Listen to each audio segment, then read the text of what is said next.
In 2016, I was there in Mogadishu to set up our operations. I've been in and out of Somalia. Oh, I shouldn't say that. But working with Somalia for the last 2 decades. We were just, I was just up in Eritrea, Ethiopia and Djibouti to finalize our peace process, which I've been working on for 20 years, 20 years. So I'm persistent and patient, and that's the issue, is that we will go to Somalia and we'll stay there until we get the job done, but we need your help. We need your advice. We need to know what we need to know.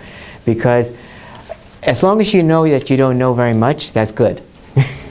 That means you're going to ask questions, and that's what I'm here to do, is ask questions. But before we start to open it, I want to kind of let you know some of the things that we want to do in Somalia before, and kind of get your advice on. So one of the things that we want to do is we want to change the calculus of our discussions, not only within the US, but around the world. And the thing is that if you look at Africa today, so from now on to 2050, for every 2 persons born in the world, 1 will be African. By the year 2100, 40% of the world will be African. 30% will be, of all the labor force, will be African. And the main repositories for a lot of wealth, and that's rare earth minerals, energy, is going to be Africa. So what we want to make sure is that Africa is going to benefit from its resources, its people, and to really be the powerhouse that we think Africa can be. So we're not Russia, we're not Iran, we're not China, we're not North Korea. What we want to see, and what we do in Africa and what we do in Somalia, are things you can't touch or hold, but it's going to have a profound impact. So for instance, one thing is what you all do, thanks to your tax dollars and support, is we're there on education. Education is critical. So in Africa as a whole, we've gone girls' education up to 66% of all girls are now educated at the elementary school level. At the high school, secondary level is 34%. We want to double that. Boys are at 84%. We want to double that. I mean, well, we can triple that. We can make it higher. And Somalia, it's low, but we want to get it higher. The other issue too is healthcare. You can't have 1 out of every 5 child die before the age of 5 in parts of East Africa. You can't do that. You're losing a whole generation. And the third area is going to be governance, stability, and also really turning around economies so that it is economically vibrant and can meet the needs of its people. And we want to be, as the United States, be a part of that change, that transition. Because for my money, Africa is going to be the final frontier where we need to be for now, the future. If we wait a couple of years from now, it's too late. We got to be there now, and that's where we're going to be in Mogadishu, working with all of the people, all the clans, all the regional states, everyone. And we need your advice and help. So with that, we can turn to Q&As. And thank you, Jibril, for everything. Thank you, Ambassador. Thank you so much. Before the Q&A, I failed to dual track. Actually, we started with building blocks, and then we went to dual track. And then we started going to dual track 2, and then advanced dual track, and then all the others. The problem is to get rid of it. The issue comes in is how do we build a stability and the peace for the future, not only for Somalia, but for the region. And those are going to be questions that we need to look, listen, and really just talk not only to the president, the prime minister, regional leaders, but also community leaders, and the people, and the public, and then also the diaspora. And that's why.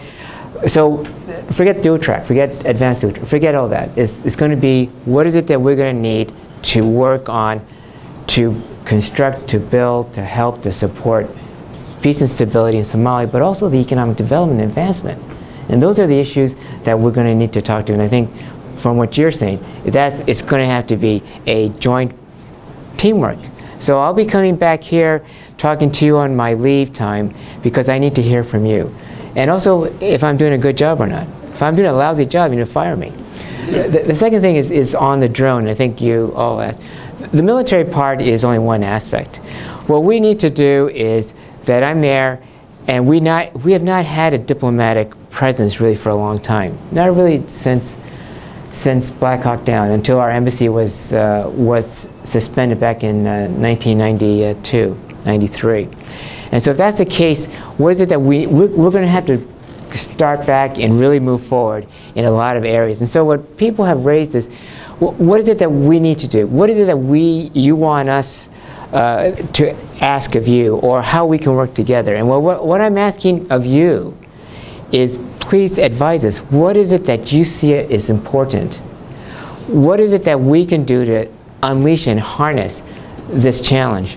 So I'll give you one example. And going back to the hawalas and all the money exchanges.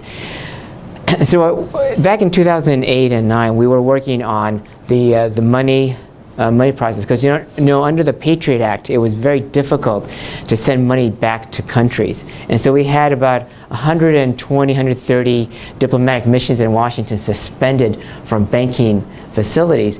And it was hard because the banks were under the pressure to prove that the clients were not doing money laundering, or that they were getting money to the right people who were going to use it for the families and not use it for any other illicit means. And those are very difficult situations. What we want to do is we want to see is, how can we get the money from you to your families? But more important, let's look at something different. Some of the countries that we're looking at the diaspora. So for instance, for Somalia, we're tracking about 800 million to 1.2 billion a year going into the communities. Nigeria tops it with 6 billion a year. Ethiopia is about 2 billion. And so it goes down. So Senegal, DRC is about 300 million, 350 million. So the issue comes in is, how do you use this type of diaspora funding to not only help your families, but help the countries, but also help your communities back here in Washington, back in Minnesota? Because your vitality, your strength here in Minnesota is just as important as what we're going to do back in Somalia. Because if you're not strong here, you can forget about what we're going to do in Somalia. You've got to be Minnesota strong. You've got to be. Yeah. So the issue comes in is, what do we need to do? And those are the kind of questions we've been asking, and we're going to be working with Washington institutions. But one of the things that I kind of came up with is, if you look at Asia and some of the Latin American countries, we give money directly to central banks, etc. So if we can create a reliable and corrupt-free central bank in Somalia, that's going to be really easier to transfer money. I mean, if you go to all the money lenders, etc., they charge a lot of money, and you don't want to be paying fees. You want to be getting money to your families, and those are the things that we want to do and get, and that's going to be a challenge. But one of the things that we're going to be working is, if you can't transfer money, then it's going to be very difficult in the rebuilding of the country. And so that's what we're going to be working. And so when you ask, what do we want, what are we asking of you?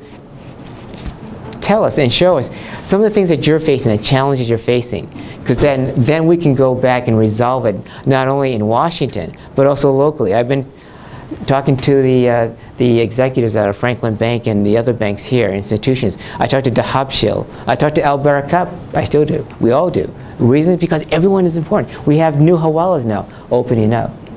And so we need to look at what is important to this community. If it's important to you, it's important to us, and we've got to focus on it. That's what you can help us with. That's what we want from you.